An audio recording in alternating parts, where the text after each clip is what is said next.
Günaydın. Şimdi Haçlı'ya geldik. Aslında daha doğrusu dün akşam gelmiştik. P5 numaralı otopark alanında geceyi konakladık. P5 ve P6'da karavanla kalabiliyorsunuz. Park alanının detaylarını, şunları bunları göstermeden önce size şunu göstereceğim. Hazır mısınız?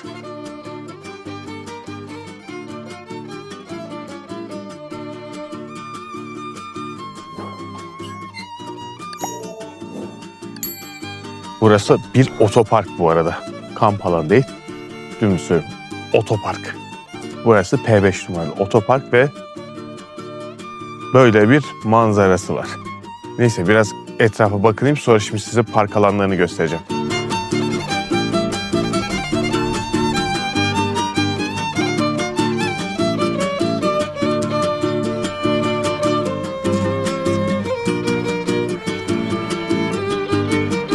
Otopark alanı ya da kamp alanı, artık ne derseniz, şöyle bir alan. Şöyle genişçene.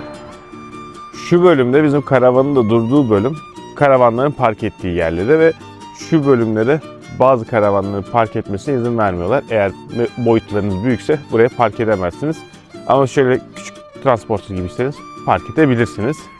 Buranın geceliği 26 euro. Siz eğer zaten geceye geçirmez, sadece burada göreceğim gideceğim dediğiniz zaman da P3 otoparkında park edebiliyorsunuz. Onu da zaten günlüğü, gece kalması yasak, 20 euro. Şimdi ne imkanlarımız var. Gece burada konaklayabiliyorsunuz. Bir gece burada konaklayıp bütün gün tam 24 saat aracınızı bırakabiliyorsunuz. Suyunuzu boşaltabileceğiniz yerler var. Elektrik alabilirsiniz. Elektrik ücretsiz. Duşlar var. Yani aslında baktığınız zaman Türkiye'deki birçok kamp alanından daha fazla imkanı var.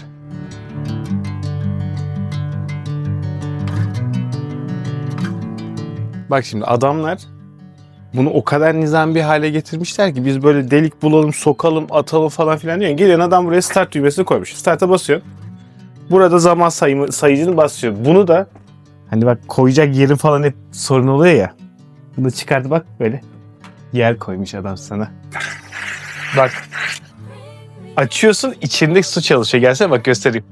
Gel buradan bir göstereyim yakından. 1,5 dakikada temizleme süresi vermiş sana.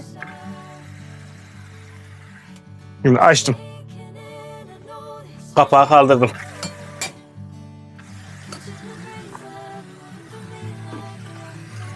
A few moments later. Temizledim valla. Adamlar çok güzel sistem yapmışlar. Tertemiz. Hiçbir şey görmüyorsun, hiçbir şey yapmıyorsun. Boşaltıyorsun, veriyorsun, gidiyorsun. Bunlardan sence biz görür müyüz ya Türkiye'de? Neden görmeyelim? İnşallah. Hadi gidelim, bir de şimdi su doldurayım. Gel hazır buradayken onu da göstereyim. Bak suyu da böyle bir sistem yapmışlar. 10 sent veriyorsun 10 litre, 20 sent veriyorsun 20 litre. Bizde 20 sent var mı? Var. 20 sent bir 20 litre falan alırız. 50 litre bize fazla gelebilir. Evet, yola gideceğiz zaten. Boş Çok ağır doldurmaya gideceğiz. gerek yok. Hadi geçelim. Bring me into golden sunlight. If I'm going with you, I know we'll get to the other side. Sinking in, I know this feels right. Catching a breeze, love moving through me like a wildfire. Hemen ilk izlenimini söyle. Çıldırıyorum, fıttırıyorum, deliriyorum. Çok güzel, bayıldım. Sesim geliyor mu? Ya bilmiyorum, inşallah geliyordur. İnanılmaz güzel. Bu nedir ya? Siz nasıl bir sevabın Bu- sebebisiniz ya? Bedelli askerlik gibi bir şey bence. Yani hayat bir askerlikse burası bedellisi. Burası çok acayip ya. Gerçekten. Direkt şu anki daha içeriye girme. Şu anki görüntüye göre. Gördüğün yerler arasında ilk kaça sokarsın? Doğal olarak. İlk 5'e kesinlikle sokarım. Yani İsviçre ile kapıştırıyorum şu anda. Bu seyahatte şimdi İsviçre'de de çok farklı yerlere Ha. gideceğiz ya. Oraya birazcık pay bırakıyorum. Ama mükemmel. Gerçekten. Daha bu arada içeriye adım atmak, sadece otobüsten indik. Yeter, geri dönebilir. Bundan fazlasını ben kaldıramam. Bundan sonra sürekli karşılaştıracağım bir yer olsun istemiyorum. Üzüldüğüm noktayı söyleyeyim ama bizde de çok güzel yerler varken şu doğayı koruyamıyoruz ya, beni üzen şey bu. Gerçekten. Bak üzüldüm şu anda.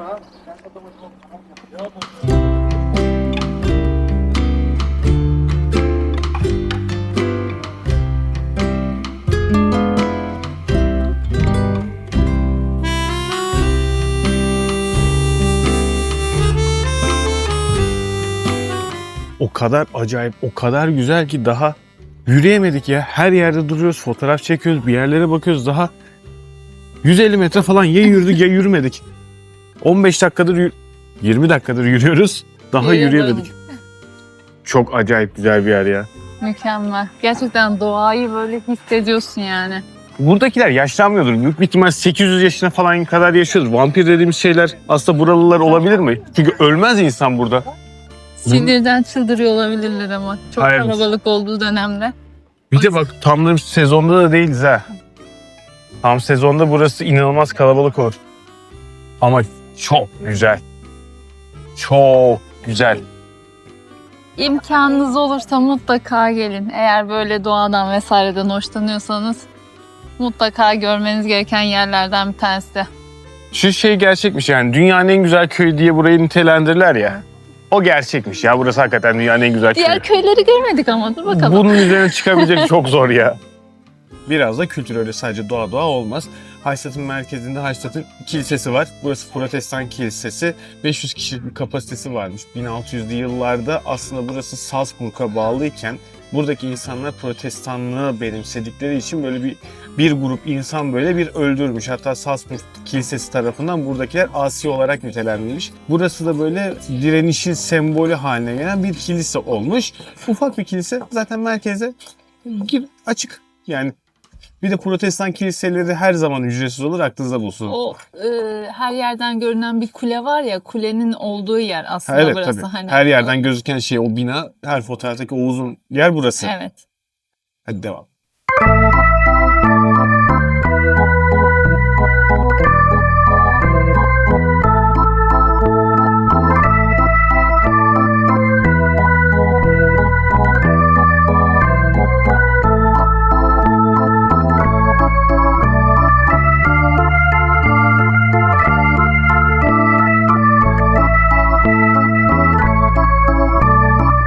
Manzaram nasıl?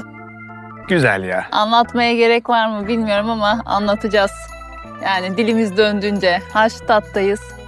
Burası mükemmel demiş miydik? 1000 defa desek hak eder herhalde. Öyle bir yer. Gerçekten ağzımız açık. 800 kere falan dedik ya. Ağzımız açık dolaşıyoruz. Yani hep bu bildiğimiz fotoğraflarda, görsellerde zaten çok güzel görünüyordu ama gelip görmek inşallah isteyen herkese nasip olur, öyle söyleyeyim.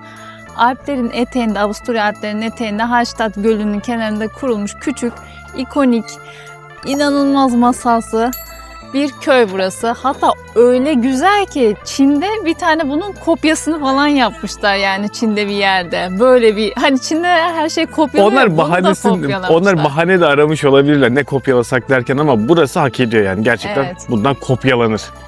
Burasının tarihi aslında çok çok eskiye dayanıyor. Hatta bilinen en eski tuz madeni burada yer alıyor ve işte Hallstatt'ın ticaret merkezlerinden biri haline gelmesinin nedenlerinden biri de bu. Ama karayolu ulaşımı çok çok sonra gelmiş bu arada buraya. Ulaşım bayağı zormuş.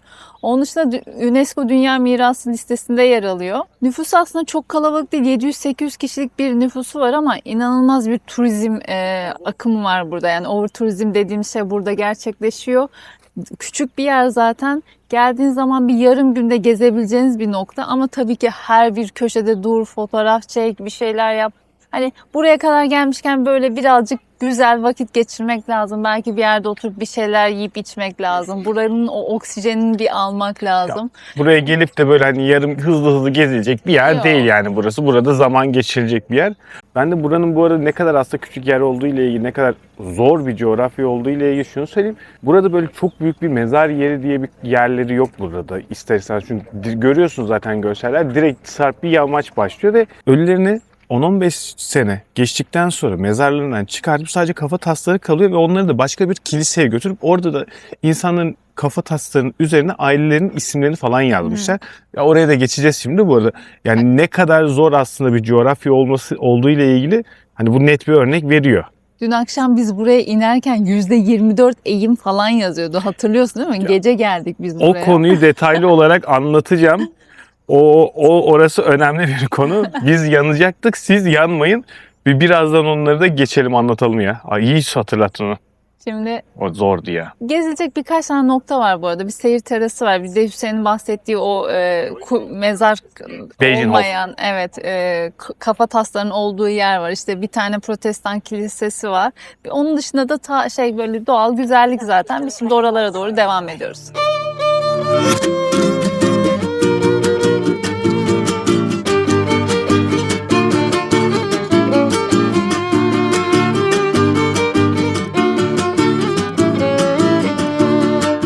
Merkezden birazcık ilerleyince asıl bu insanların yaşadığı noktaya da geliyorsun. Bu noktada çok fazla tabii ki de sesli vesaire konuşmanı da istemiyorlar. İnsanlar burada yaşıyor çünkü. Şu arkamda görmüş olduğunuz yerde dünyada en çok selfie çekilen yerlerden bir tanesi. Görüyorsunuz. Bu arada genel bir bilgi olarak benim Haçlat'ta kredi kartı çok az geçiyor. Yani hani biz şu anda 3-4 yerden bir şeyler yaptık. Her yerde kredi kartı kabul etmediklerini söylediler. Muhtemelen genel olarak birçok yerde kredi kartı geçmiyordur. Aklınıza bulunsun, yanınıza nakit taşıyın. Aynen, normalde ben çok fazla nakit bulundurmuyorum yanımda. Her şeyi kredi kartıyla alıyorum. Çünkü ufak tefek o para bu para bilmem ne gerek yok yani. Burası böyle, aklınızda olsun. Yani nakitsiz gelmeyin.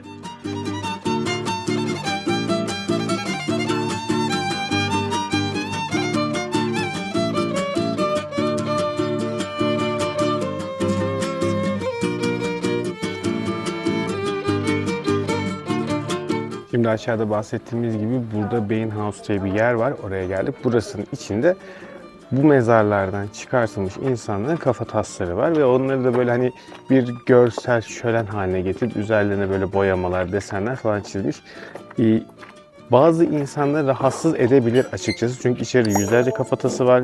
Sanırım kaval kemiği var bir sürü yüzlerce. Hani çok ufak bir alan olmasına rağmen rahatsızlık verebilir. Girişte 2 euro. Hani gelince görülebilir. Görülmeli midir? Görülebilir. Görüntüleri koyarsın sen buraya. Görüntüleri ben koyayım. Tekrar rahatsız edebilir. Yani şu an görüntüler de sizi rahatsız edebilir. O yüzden hani siz bir görüntüye bakın, ona göre karar verirsiniz. Bazılarında çok hoşuna gidebilir. Beğenmezlerse videodan çıkmasınlar. Az ileri sarsınlar. Evet. Bu sırada da belki abone olup beğenmeyi... Evet, iyi söyledin. Bak, bu videolarda hiç kimseye beğenin, abone olun falan demiyor. Bir beğenip abone olursanız seviniriz. Videoların %96'sını, izleyenlerin %96'sı abone olmadan izliyor.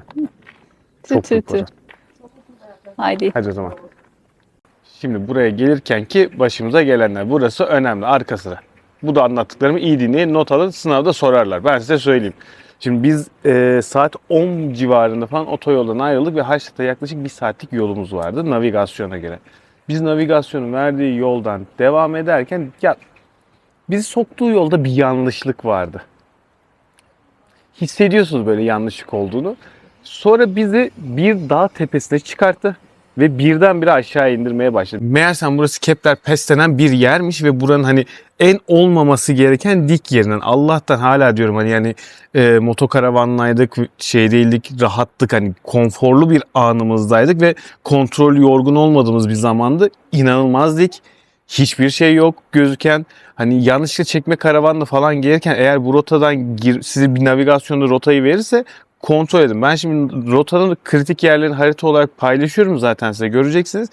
Aslında gelmeniz gereken rota gölün etrafından dolanması gereken bir rotaymış. Bizi o kadar yolu gölün etrafından dolandırmayıp direkt o pasın üzerinden geçirdi. Yaklaşık işte bir 5-6 kilometrelik bir mesafeydi ama 5-6 kilometrelik bir ölüm yolculuğu gibiydi bizim için. Kalp krizi geçirmekle geçirmemek arası gittik geldik. O yüzden navigasyona ben orayı belirteceğim şimdi.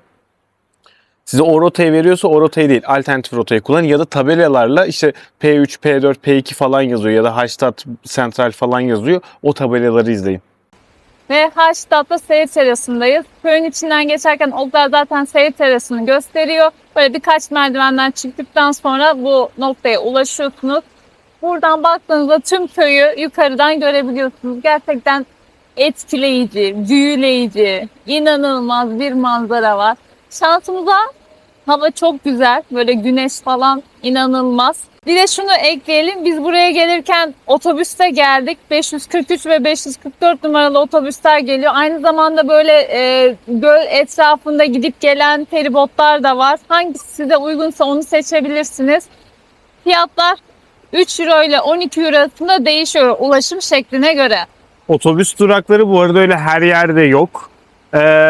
Otobüs durağını ayırt etmek isterseniz üzerinde H harfi olan tabelanın önünde beklemeniz gerekiyor. H şekli sarı yeşil bir tabela var. Saat sıklığı da çok değil. Evet, Ona da saat bir başı bakın. gibi bir Evet. şey var. Aslında şöyle, zamanınız ya da gücünüz varsa mesela otopark alanlarından mesela H5'ten burası yaklaşık 3 kilometre falan, göl etrafından çok güzel bir yürüyüş rotası. Zamanınız, enerjiniz, keyfiniz varsa yürüyebilirsiniz Evet. yani hani.